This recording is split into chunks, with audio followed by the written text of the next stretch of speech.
जैसा मैं बताऊं वैसा ही करना। वैसे आदत होती है एक्सपेरिमेंट कर लो, जब चलते हुए एक्सपेरिमेंट करो तो गिर पड़े तो कोई दिक्कत नहीं, लेकिन जब बहुत ऊंचा उठा दिया उस समय एक्सपेरिमेंट जो है बहुत डेंजरस होगा, वो नहीं करना। दूसरा, ये जो साधना है इसमें ये श्री चक्र के अंदर की शक्तियां जागृत होंगी, इसलिए कृपा करके एक्सपेरिमेंट कोई नहीं करना। जैसे किसी के पास स्फटिक का क्रिस्टल का शिवलिंग है तो चलो मैं उसमें कर लूं।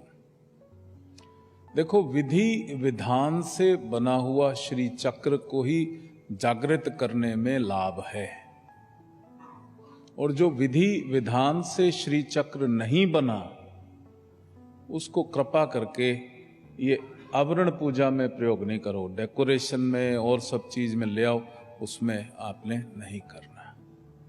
वो श्री चक्र जो वैक्स के साथ एक एक बना के ढाला हो वही सही ही है। नहीं तो जो श्री चक्र हमने देखे हैं अक्सर यहां से बंद होते हैं। इसका ये मतलब है कि उन्होंने ये हिस्सा अलग बनाया, ये अलग बनाया, ये अलग बनाया, ये अलग बनाया, ये अलग बनाया, जैसे मोटर पार्ट्स के हिस्से होते हैं। फिर उसके बाद इनको रख के और नीचे से स्क्रू से उसको टाइट कर दिया।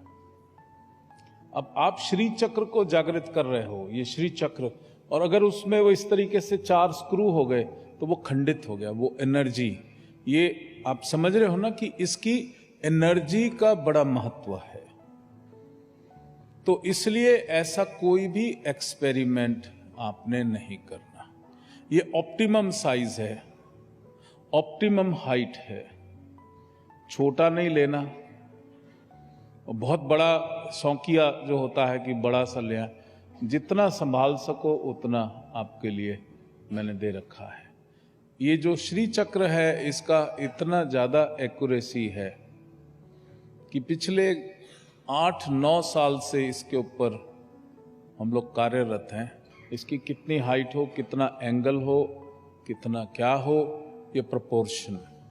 तो इसलिए ये मैं प्रश्न आपसे पहले कह दूं कि अगर नीचे से बंद है श्री चक्र, आप कहीं से ले आए हो तो कृपा करके उसको पूजा से हटा दो, कहीं और रख लो एज ए डेकोरेशन, क्योंकि जब आप शक्ति डालते हो ये जागृत हो जाता है।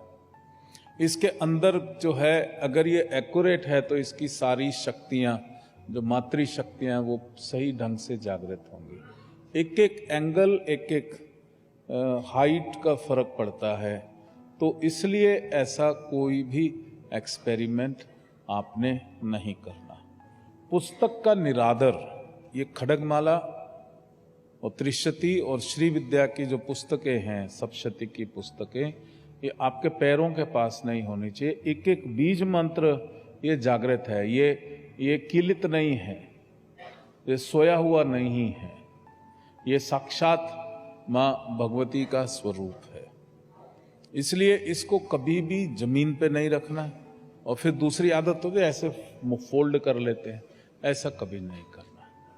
आपने और रिलीजन में देखा होगा कि वो जो रेल होती है उसके ऊपर बड़े आदरपूर्वक अपने धर्म ग्रंथ को रखते हैं। ये बहुत ही बड़ा धर्म ग्रंथ है, और अगर आपके हाथ में भी है तो इस प्रकार से आपने इसको रखना है, जमीन पे इसको नहीं रखना।